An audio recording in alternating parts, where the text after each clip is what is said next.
आज ललित पाटील ह्या विषयामध्ये आपण बघत आहोत की महाराष्ट्रामध्ये महाराष्ट्राची पोलीस हे आपल्याला उत्तमरित्या कामगिरी करताना दिसतीये। मुळातच ललित पाटील ह्याला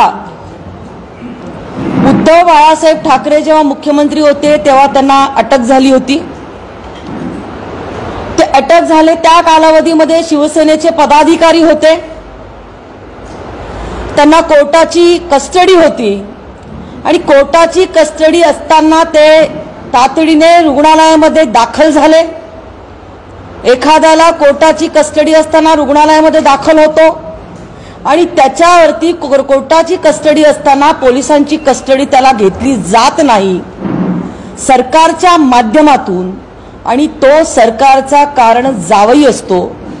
ललित पाटील हा शिवसेनेचा पदाधिकारी होता आणि संजय राऊत साहेब सकाळी उठून जेव्हा बोलतात, माझं मत आहे एक तर ते मनोरुग्ण झालेले आहेत, नाही तर दुसरी गोष्ट की ते स्वतः काही अंमली पदार्थांचं सेवन करतात। त्यांची नार्कोटिक टेस्ट करायला पाहिजे। मी महाराष्ट्राच्या गृह खात्याला विनंती करेल, गृहमंत्र्यांना विनंती करेल की ललित पाटीलशी शिवसेनेचं असलेलं कनेक्शन महाराष्ट्राच्या जनतेच्या पुढे खुलं करावं। कारण ललित पाटीलला अटक झाल्यानंतर शिवसेनेचा थैथयाट हा महाराष्ट्रामधला सुरू झालेला आहे। उद्धव बाळासाहेब ठाकरेंची, कारण आपण जर विचार केला तर जेव्हा महाराष्ट्राच्या पोलिसने नाशिकमध्ये येऊन नाशिकमधला ड्रग्जचा कारखाना उद्ध्वस्त केला, काल सोलापूरचा कारखाना उद्ध्वस्त केला, ड्रग्ज माफियांना अटक केली आणि त्यानंतर शिवसेनेने त्यांचा मोर्चा घोषित केला। ललित पाटीलला अटक झाली तेव्हा शिवसेनेने मोर्चा का काढला नाही किंवा 2 महिन्यांपूर्वी शिवसेनेने मोर्चा का काढला नाही? मी तर गेल्या 2 अधिवेशनामध्ये आम्ही सर्व लोकप्रतिनिधी, आम्ही सर्व आमदार ह्याच्यावरची चर्चा करून आम्ही विधानसभेमध्ये ह्याच्यावरती वाचा फोडली। गृह खात्याशी आम्ही चर्चा केली, गृह खात्याला आम्ही सातत्याने ह्याची माहिती देतोय आणि त्या माहितीच्या अधिकाराखाली आज गृह खातं ह्याच्यावरती कारवाई करत असताना आपल्याला दिसतंय आणि आफ्टर ऍक्शन शिवसेना हा मोर्चा काढतीये। त्यामुळे संजय राऊत साहेब, माझं म्हणणं आहे की शिवसेनेला, उद्धव बाळासाहेब ठाकरे सेनेला जाणारा हप्ता हा ललित पाटील कडून बंद झाला काय, हा माझा पहिला सवाल आहे। आणि दुसरी गोष्ट की त्यांनी जे काही आमदारांच्या बाबतीमध्ये जर कुठली नावं घेतली असतील तर त्यांनी नावं घ्यावी, त्यांनी नुसता आरोप बेछूट करू नये। त्यांच्याकडे काही पुरावे असतील तर त्यांनी ते पुरावे द्यावेत, परंतु या ड्रग प्रकरणामध्ये शिवसेना, उद्धव बाळासाहेब ठाकरे जे काही राजकारण करत आहे ते राजकारण थांबवावं। नाशिककर जनतेने त्यांना धन्यवाद दिले असते, पण ते कधी जर त्यांनी 2 महिन्यांपूर्वी ह्या विषयावरती आवाज उठवला असता तर। परंतु 2 वर्षामध्ये काय, ते उद्धव बाळासाहेब ठाकरे मुख्यमंत्री होते, त्यांच्या मुख्यमंत्री कालावधीमध्ये त्यांनी एकदाही कुठल्याही ड्रग माफियावरती महाराष्ट्रामध्ये कारवाई केलेली दिसत नाही। नंबर 2, सुशांत सिंग राजपूत प्रकरण, त्याचा मृत्यू अजूनपर्यंत महाराष्ट्राची जनता विसरलेली नाही। त्याच्यामध्ये असलेलं ड्रग रॅकेट हे का दाबलं गेलं, हे का दडपलं गेलं, त्याच्यावरती चौकशी का झाली नाही? ड्रग्ज माफियांवरती गेल्या 3 वर्षांमध्ये उद्धव बाळासाहेब ठाकरे मुख्यमंत्री असताना संजय राऊत साहेब तुम्ही एका शब्दाने देखील बोलले नाही। आज तुम्ही नाशिकमध्ये येऊन मोर्चा काढतायत, तुम्ही 2 वर्षापूर्वी नाशिकमध्ये येऊन ड्रग्ज चालू असताना तुम्ही त्याच्यावरती का कधी बोलला नाही? आणि म्हणून दुसरी महत्त्वाची गोष्ट म्हणजे की ज्या उद्धव बाळासाहेब ठाकरेंच्या राज्याच्या सरकारच्या कालावधीमध्ये महाराष्ट्राच्या एका नामवंत उद्योगपतीच्या घराच्या समोर जिलेटिन पेरण्यासाठी एका बडतर्फ अधिकाऱ्याची मदत घेतली जाते, त्याच्यामध्ये एका व्यापाऱ्याचं अपहरण केलं जातं, त्या व्यापाऱ्याचा खून केला जातो आणि तरी देखील इथं येऊन जर आपण नाकाने कांदे सोलत असाल तर संजय राऊत साहेब हे बरोबर नाहीये। आणि म्हणून आजचा मोर्चा हा ललित पाटीलला अटक झालीये म्हणून शिवसेनेने काढलेला आहे। आजचा मोर्चा मला असं वाटतंय की ललित पाटीलमुळे त्यांची जी काही कोंडी झाली त्याच्यामुळे त्यांनी हा मोर्चा काढलेला आहे। आणि एकूणच ड्रग प्रकरणाच्या बाबतीमध्ये महाराष्ट्राचं सरकार हे अतिशय काटेकोर पद्धतीने कडक पद्धतीने अंमलबजावणी करते। राज्याच्या गृहमंत्र्यांनी जाहीर केलं होतं 4 दिवसापूर्वी ललित पाटील कुठेही असेल देशामध्ये परदेशामध्ये त्याला कानाकोपऱ्यातून आम्ही शोधून आणू। ललित पाटीलला पकडून आणलेला आहे, त्याला अटक झालेली आहे, गृह खात्याने ही कामगिरी केलेली आहे, परंतु तुमच्या कालावधीमध्ये त्याला मोकळं का सोडलं होतं त्याचं उत्तर जर तुम्ही आज नाशिकच्या मोर्चातून दिलं असतं तर नाशिककरांनी कदाचित तुम्हाला माफ केलं असतं। परंतु आपण बघतोय की गेल्या वर्षभरापासून महाराष्ट्रामध्ये आज सरकार बदललेलं आहे आणि सरकार दमदार कामगिरी करत आहे।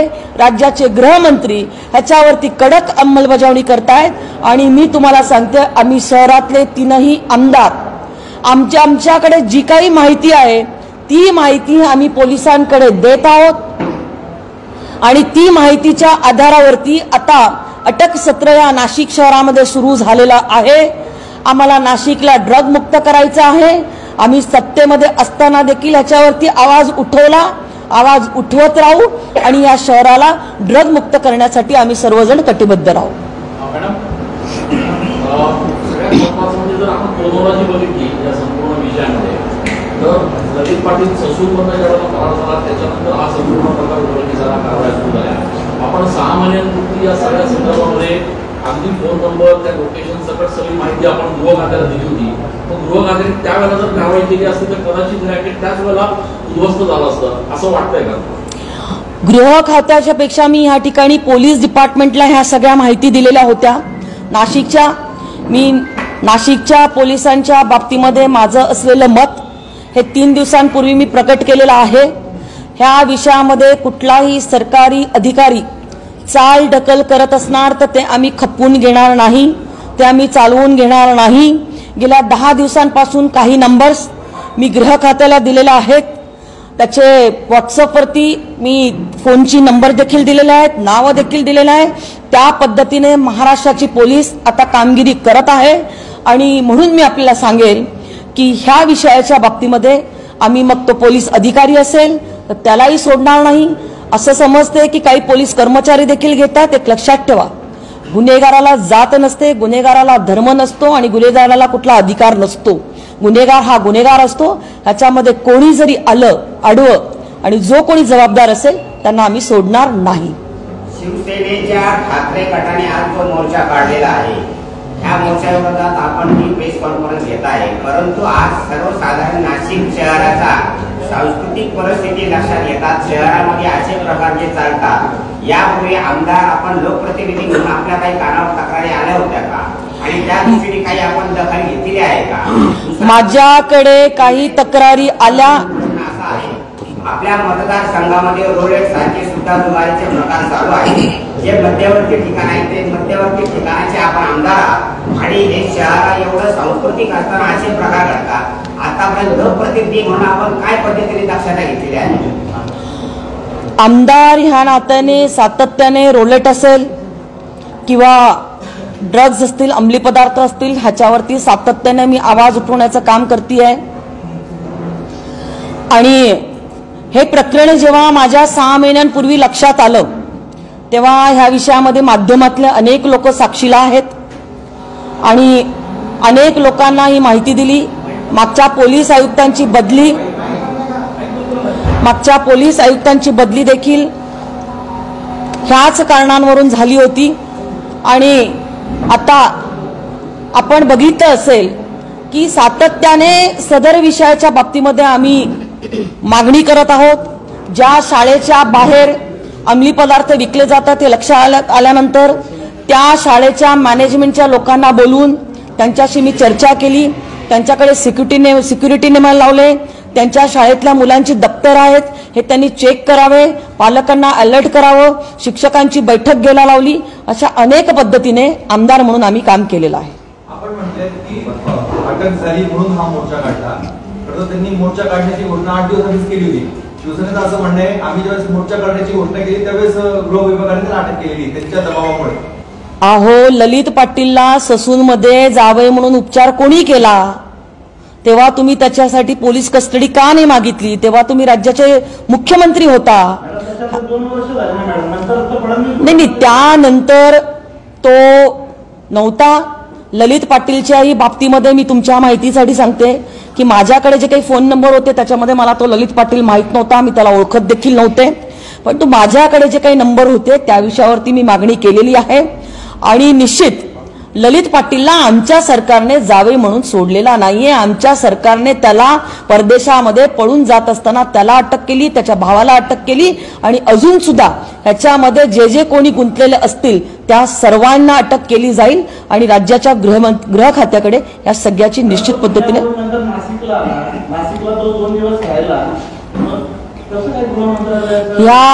ह्या विषयाच्या बाबतीत गृह मंत्रालय म्हणजेच पोलीस प्रशासन, आणि पोलीस प्रशासन म्हणजे आपल्याला माहिती आहे की पोलीस प्रशासन त्याच्यावरती जर त्यांच्याकडनं काही कामचुकारपणा झाला असेल तर निश्चित गृह खातं त्याच्यावरती कारवाई करेल. परंतु ललित पाटीलला शोधण्याचं काम, भूषण पाटीलला शोधण्याचं काम, तो नाव देखील आज ड्रगचे जे हँडलर आहेत, पेडलर आहेत, हे त्यांचं नाव बदलतायत. ते खरी ओळख त्यांची लपवतायत आणि ती खरी ओळख लपवून चुकीच्या नावाने हा ड्रगचा व्यवसाय करतायत. त्यामुळे देखील लोकांचा बुद्धिभेद होतोय. पण ह्या विषयाच्या वरती मी तुम्हाला सांगितलं की हे महाराष्ट्राचं एकनाथ शिंदेचं, देवेंद्र फडणवीस आणि अजितदादांचं सरकार या ड्रग्ज माफियांना, मागच्याही अधिवेशनावरती याच्यावरती चर्चा झाली, त्याच्याही मागच्या अधिवेशनामध्ये चर्चा झाली, त्याचे धागेदोरे आता सापडलेले आहे. त्याच्यातल्या अजून काही आरोपींना अटक करण्यात आलेली आहे आणि अजून आरोपी रडारवरती आहेत. त्यांना देखील काही दिवसांमध्ये निश्चित स्वरूपामध्ये अटक होईल. परंतु माझं म्हणणं आहे की ह्या विषयाचं राजकारण करता कामा नये. अहो, ज्या घरामध्ये मुलं ड्रग्ज घेत आहेत ना त्या घरामध्ये जाऊन विचारा त्यांची काय अवस्था आहे. किती नावांचे नंबर दिले आणि आतापर्यंत किती लोकांवर कारवाई झाली, आपण काय याचे तपशील घेतलाय? हे पण नाव आणि म्हणजे किती नंबर आणि आकडा असं म्हणता येणार नाही. परंतु आतापर्यंत दिलेल्या लोकांपैकी जवळपास 7 ते 8 लोकांवरती कारवाई झालेली आहे. आपल्या मतदारसंघामध्ये रोलेट हा विषय महत्वाचा आहे. आपल्याच मतदारसंघाच्या याच्यामध्ये रोलेटचे 3 लोक राहतात. आपण यावर कधी आवाज उठवला? रोलेट वरती मी जवळपास 3 अधिवेशनांमध्ये आवाज उठवलेला आहे आणि रोलेटचं आणि शिवसेनेचं काय संबंध आहे ते देखील मी आपल्याला पुराव्यानिशी मी तुम्हाला माहिती देईन. एका वेळेस एकाने विचार प्लीज. मुकुल बोला. हे आदरणीय पालकमंत्री दादा भुसे यांनी 2 दिवसांपूर्वी आपल्या सर्व पत्रकारांशी संवाद साधलाय. त्यांनी सांगितलं असेल की मी स्वतः जर त्याच्यामध्ये दोषी असेल, कोणी लोकप्रतिनिधी दोषी असतील तर त्यांची निश्चित ओपन चौकशी करण्यात यावी आणि हेच मत नाशिकच्या सर्वच आमदारांचं आहे. आणि स्पष्टपणे याच्यामध्ये असं आहे, याच्यामध्ये स्पष्टपणे असं आहे की ही भारतीय जनता पक्षाच्या देवेनी फरांदेंनी राज्यामध्ये सर्वप्रथम विधानसभेच्या पटलावर ड्रग्सचा मुद्दा उपस्थित केला होता. आज संजय राऊतांनी जो प्रयत्न केला हा चालत्या बसमध्ये चढण्याचा प्रयत्न संजय राऊतांचा. या सर्वस्वी श्रेय हे भारतीय जनता पार्टी. म्हणजे आज ललित पाटीलला अटक झाली याचं श्रेय संजय राऊतांनी घेऊ नये. ललित पाटील इतके दिवस बाहेर राहिला ह्याचं कारण शिवसेना आहे, उद्धव बाळासाहेब ठाकरे. तुम्ही म्हणताय तुमचं गृह खातं सक्षम आहे, तर 9 महिने 1 वर्ष तो आरोपी रुग्णालयात ऍडमिट कसा होता? एक तर तुमची यंत्रणा कुठेतरी कमजोर, आरोग्य यंत्रणा कमजोर आहे का गृह खातं कमजोर? तो पळून गेला. चौकशी समिती केली प्रश्न आहे, महाविकास सरकार असताना उद्धव ठाकरे मुख्यमंत्री होते, ललित पाटील आज शिवसेनेत होता, तरी देखील त्याला अटक झाली. त्यानंतर पुण्याच्या जेलमध्ये त्याला ठेवण्यात आलं आणि तुमच्या सरकार आल्यानंतर तो 19-18 महिने तो उपचार घेतो, तो पळून जातो, त्याला हॉटेलमध्ये राहण्याची व्यवस्था होती. आज राज्याच्या गृहमंत्र्यांनी ह्याच्यावरती वक्तव्य केलेलं आहे. त्यांनी तो केला कधी अटक झाली त्याची पोलीस कस्टडी त्या कालावधीमध्ये उद्धव बाळासाहेब ठाकरेंनी का मागितली नाही, त्या कालावधीतल्या सरकारने त्याची देखील त्यांनी मागणी केलेली आहे. आणि ह्या सगळ्या ललित पाटील प्रकरणामध्ये कोण दोषी आहे, तो का इतके दिवस हॉस्पिटलमध्ये राहिला, ह्या सगळ्या विषयाच्या बाबतीमध्ये राज्य सरकारने चौकशी समिती नेमली आहे. चौकशी समितीचा अहवाल आल्यानंतर ह्या विषयावरती आपल्याला नीट भाष्य करता येईल. ह्याच्यामध्ये जो कोणी दोषी असेल, मी म्हणेल की त्याला निश्चित स्वरूपामध्ये फासावरती चढवायला पाहिजे. मॅडम, छोटी भाभी समोर आली पण मोठी भाभी म्हणून एक उल्लेख केला आहे संजय राऊत यांनी सकाळी. नेमका काय प्रश्न? उद्धव साहेब अरे संजय राऊत साहेबांना छोटी भाभी आणि मोठी भाभी हे त्यांना दोन दोन भाभ्या माहिती असतील. आमच्याकडे ही संस्कृती नाहीये दोन भाभ्यांची. त्यामुळे आम्हाला हे छोटी भाभी मोठी भाभी काय हे आम्हाला माहित नाही. स्वप्ना पाटकर, डॉक्टर स्वप्ना पाटकर या महिला डॉक्टरच्या तक्रारीचं काय झालं ते संजय राऊतांना विचारा तुम्ही. अजून काही प्रश्न? गंभीर आरोप संजय राऊतांनी असा पण केला आहे की भाजपच्या आमदारांना कोणाला 16 लाख, कोणाला 22 लाख, 20 लाख. आम्हाला 16 आणे देखील भाजपच्या कुठल्याही आमदाराला जात नाही, म्हणून आम्ही तिन्ही आमदार या ठिकाणी उपस्थित झालेलो आहोत. आमच्या तिघांचंही हेच मत आहे. आणि मी तुम्हाला काय सांगते, आम्हाला जर कोणी पैसे दिले, पुरावे द्या. माझा तर CDR माझ्या फोन नंबरचा मी तुमच्याकडे मीडियाकडे सगळ्यांना 2 महिन्याचा काढून द्यायला तयार आहे. खुल्या चौकशीला मी तयार आहे, आमचे दोन्ही आमदार देखील तयार आहे. त्यामुळे आम्ही अशा पद्धतीने, म्हणूनच मी हे मनोरुग्ण आहेत का, आरोप जरूर करावे. आरोप कधी करावा, पुरावा असेल ना तर करावा. ऐका, त्यांनी जर नाव घेतलं की आमदार देवयानीताई फरांदे, सीमा हिरे, राहुल डिकले, तर आम्ही निश्चित स्वरूपामध्ये कायदेशीर कारवाईला पुढे जाऊ. मात्र हे ड्रग्स प्रकरण मुलांच्या घरापर्यंत गेलं, तोपर्यंत भाजपचे 3 आमदार नाशिकमध्ये आहे. तुम्ही 3 आमदार त्यावेळेला रस्त्यावर का उतरले नाही? 2 मिनिटं मी या विषयाच्या बाबतीमध्ये सांगेल की हा ड्रग्सचा रॅकेट हे जे आहे काही एवढं छोटं प्रकरण नाहीये. आज अनेकांच्या जीवाला भीती देखील आहे. ही काही छोटी गोष्ट आम्ही काही हाताळत नाहीये. आणि मी जेव्हा सभागृहामध्ये मांडलं तेव्हा आम्ही तिन्ही ही गोष्ट खरी राहुलभाऊ म्हणतात. आम्ही चर्चा केली तेव्हा राहुलभाऊ डिकले देखील सभागृहामध्ये होते. एक सिनियर सदस्य म्हणून मी ह्या विषयामध्ये मी बाजू मांडली. त्याच्यामुळे आम्ही तिघही आमदार ह्या विषयामध्ये एकत्रित आहोत आणि तिघांनी आमचं या विषयाच्या बाबतीमध्ये एकमत आहे. नाशिकमध्ये तुम्ही एक बघितलं असेल की आज बाकी इतर सर्व धंदे बंद आहेत. आज तुम्ही बघितलं असेल की नाशिकच्या कुठल्याही कानाकोपऱ्यामध्ये बघितलं असेल हे ड्रग चालू होतं. त्याच्यावरती आम्ही पोलीस प्रशासनाला दारेवर धरण्याचं काम आपण बघितलं असेल. जिल्हा संयोजन समितीच्या बैठकीमध्ये आम्ही केलेलं आहे. चिरफाड केली आम्ही पूर्ण. त्यामुळे आम्ही कोणाला पाठीशी घालणार नाही. आमची किताब ही खुली आहे आणि खिल्या किताबाप्रमाणे आम्ही सर्वजण बोलतो आहोत.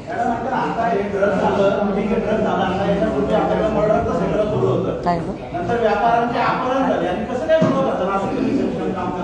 हो बोल ना तू, शेवटी तू ऐकलं नाही बरं का, सॉरी. 1 मिनिट, काय बोलला?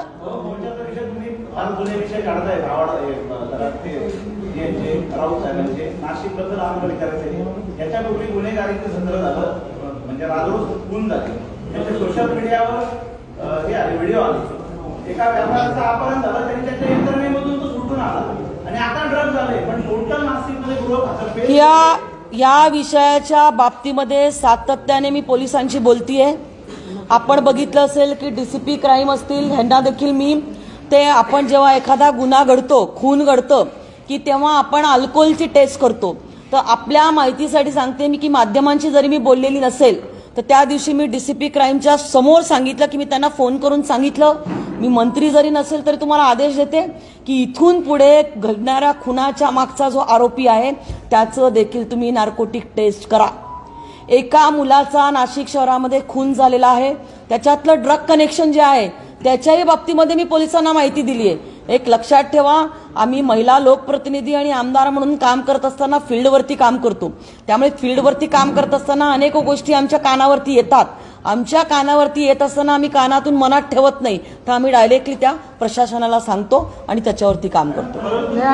आणि आपण जरी आणि एक मिनिट अजून मुद्दा तुम्ही सांगितला असेल भूषण की तो अपहरणाचा जो विषय झाला तर त्या अपहरणाच्या विषयाच्या बाबतीमध्ये राज्याच्या गृहमंत्र्यांनी तो अतिशय गांभीर्याने विषय घेतलेला होता. राज्याच्या गृह खात्याने तो विषय अपहरणाचा जर गांभीर्याने घेतला नसता, तुमचं म्हणणं ठीक आहे की आनंद भाऊ त्या ठिकाणी गेले, त्यांनी त्यांना आणलं, सोडवलं, पण ते सगळं जर सोडवलं नसतं त्या पद्धतीने तर त्यांच्या जीवाला धोका होता, त्यांच्या कुटुंबांची चर्चा झालेली होती आणि त्यामुळे त्याच्या कुटुंबाला धोका होऊ नये त्या दृष्टिकोनातून आपण त्या विषयावरती काम केलं. परंतु त्या गुन्हेगारांना पकडून आणण्याचं काम राजस्थानच्या बॉर्डरवरून महाराष्ट्राच्या पोलिसने, नाशिकच्या पोलिसांनी करून दाखवलेलं आहे. त्यामुळे त्याला सोडलं नाही. नाही, अगदी बरोबर आहे. त्याला जर सोडलं नसतं, ऐका नाही 2 मिनिटं. तुम्ही जसे रात्रभर तिथं होता तशी मी देखील रात्रभर होते आणि त्या ठिकाणी जर पारखांना सोडलं नसतं तर त्यांच्या जीवाला धोका होता. आणि त्यावेळेला आपण बरं का, त्याही वेळेला आम्ही तिन्ही आमदारांनी देवेंद्रजींची भेट घेतलेली होती. कोण पण की अपहरणाच्या केसमध्ये लवकरात लवकर तपास करण्यात यावा आणि त्याकरता तिघांनी आम्ही मिळून पत्र दिलेलं आहे, भेट पण घेतलेली. त्यानंतर ह्या तपासाचं चक्र सुरू झालं. जसं यांनी सांगितलं, गेल्या काही दिवसांपासून शहरात गुन्हेगारी, ड्रग्सचं हे प्रकरण पुढे आल्यामुळे मर्डर होत आहेत. या सगळ्या पार्श्वभूमीवर तुम्ही सातत्याने आवाज उठवला असं म्हणताय. गृहमंत्री ज्यांनी नाशिक दत्तक घेत होतं त्यांनी असं काय वाटतं की नाशिकमध्ये पोलीस विभागाची एक बैठक घ्यावी या सगळ्या प्रकरणावर? नाही, नाशिक मंत्र्यांनी बैठक नाशिकमध्ये येऊन घेतली म्हणजेच बैठक असते का? गृहमंत्री 4 दिवसापूर्वी देखील महाराष्ट्राच्या माध्यमांशी बोलताना ते म्हटले की मी VC-द्वारे राज्याच्या सर्व गृह विभागाला आदेशित केलेलं आहे, सूचित केलेलं आहे की ड्रग्स मधले, रॅकेट्समधले जर कोणी सापडतील तर त्यांना तिथून धरा, पकडा आणि त्यांच्यावरती कारवाई करा. त्यामुळे गृह खातं जे आता काम करतंय ते गृहमंत्र्यांच्या आदेशानुसारच करतंय.